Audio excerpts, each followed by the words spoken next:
rusty old door stands before me. Overgrown ivy hides the entrance. I reach out to turn the doorknob, excited and anxious as to what awaits. It creaks as it slowly opens to reveal a secret garden bustling with nature of all kind. So in today's tutorial, I'm going to show you how to transform something as old and gross looking as this tin here, which I actually bought from the thrift store. I know it's a piece of junk, but that's what crafters do. We take things that people throw away and we turn them into something magical. So I hope that you enjoy this video. Let's get started. So we're going to start by working on the outside of the tin first, so this front side here. So I've got this fairy door which I'm going to stick down later, but for now I'm just going to draw alongside it. So you can see my outline there. And now we're going to take some of this poly filler. I'm going to use it so that I can stick some stones in there. So I've got my gravel here. So we're just going to smooth this over. I have my lollipop stick here.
Now we're going to paint all of the gaps brown.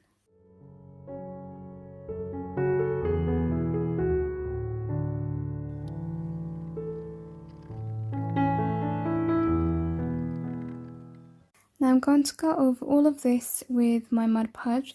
This is just to make sure that the stones and everything is sealed in.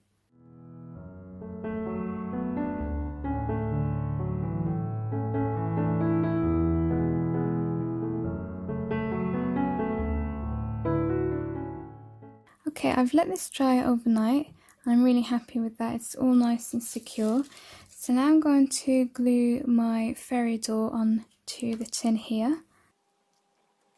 If you don't have a fairy door, you can make one using craft sticks. It's fairly simple. So now I'm going to carry on decorating the outside before we move into working on the inside. I've got this curly moss here, and I think it's just going to make it look really nice and natural and wild. I'm going to stick it to the edge of the tin, just along the top bit here.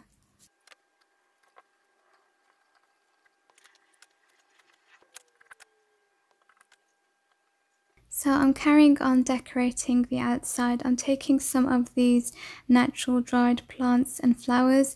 I actually stuck lots of artificial ones down and I just was not happy with it.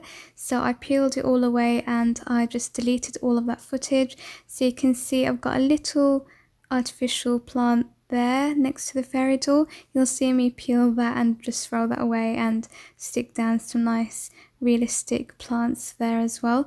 I actually did this for inside as well. Like I stuck down all of these artificial flowers and lots of different plants and stickers and jewels, and I just got rid of it all and just went natural, and I was so much happier with that. So now I'm going to start working on the inside of the tin. I'm going to start by just removing this, and we're going to try and get all of this off. This isn't actually hot glue, this is just another type of glue that has left this like residue, but it's not actually sticky. The thing that I'm going to struggle with most is removing all of this. It's like a foam pad. Anyway, I'm going to try to get started. I've got this little tool here and I've got my sandpaper.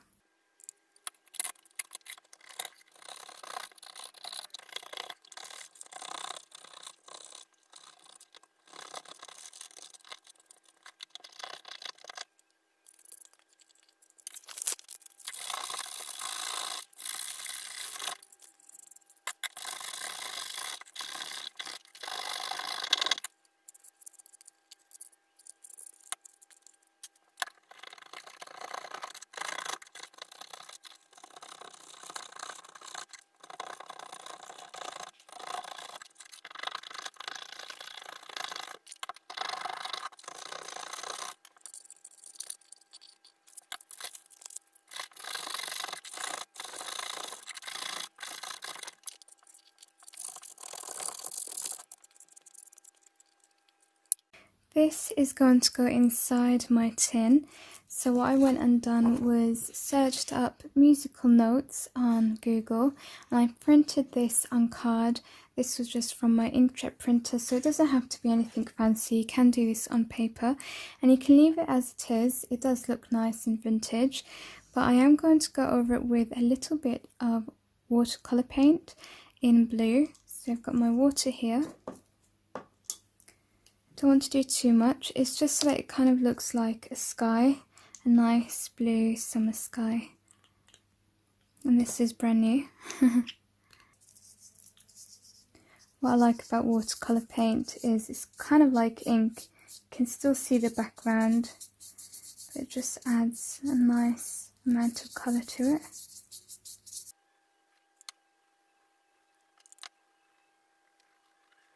So now it's all nice and dry. I'm just going to cut this out. So I've cut 2 pieces out, one for each side. Then you're going to take your Mod Podge and apply it to the inside, working one side at a time.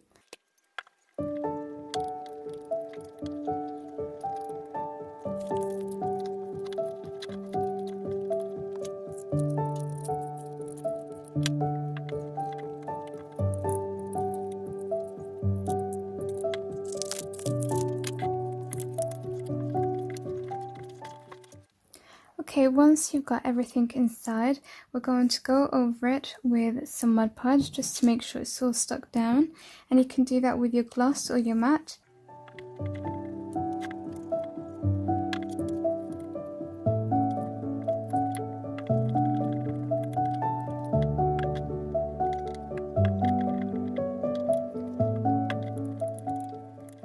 Next, we're going to be adding in some bright green moss.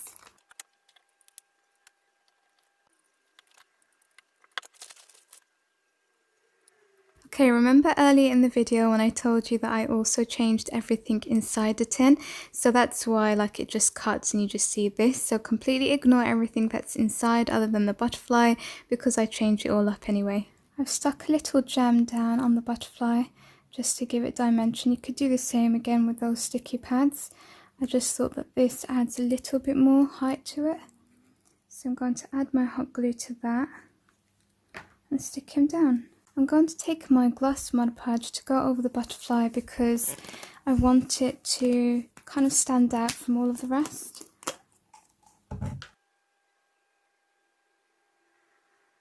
I'm starting off with this wooden fence.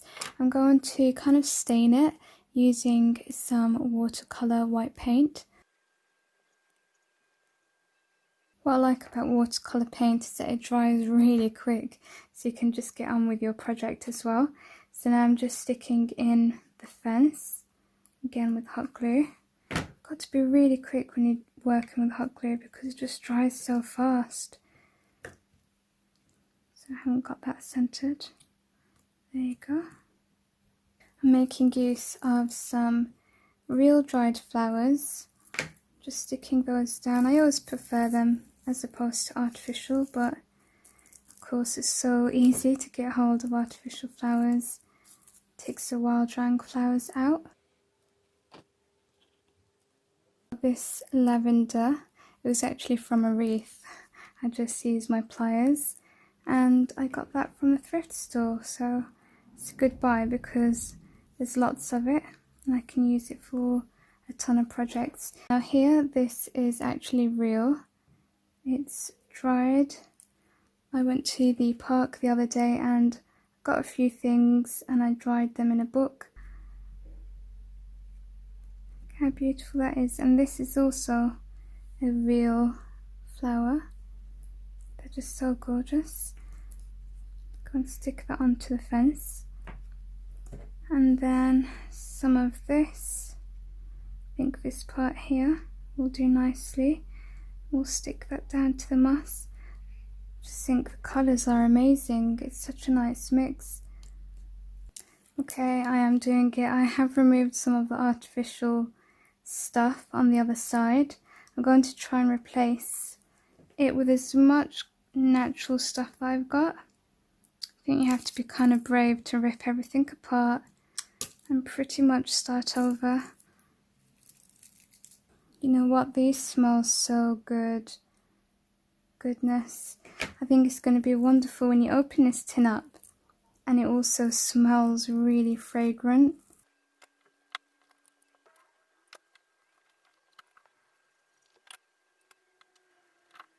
And this is the finished project. Can you believe what we started out with and what we now have? I'm so happy with how it came out. This project did take me a little longer than usual, I'm not going to lie, but I think it was because there was so many different elements to it. The front of the tin did take a lot of work with the polyfiller and the gravel, but I'm just so happy with it. I mean, it's one less thing in the landfill, and it's definitely a magical little art piece. When you open it up, it really does smell lovely as well. As always, thank you so much for watching. I hope that you have enjoyed. Take care, and I'll see you in the next video. Bye.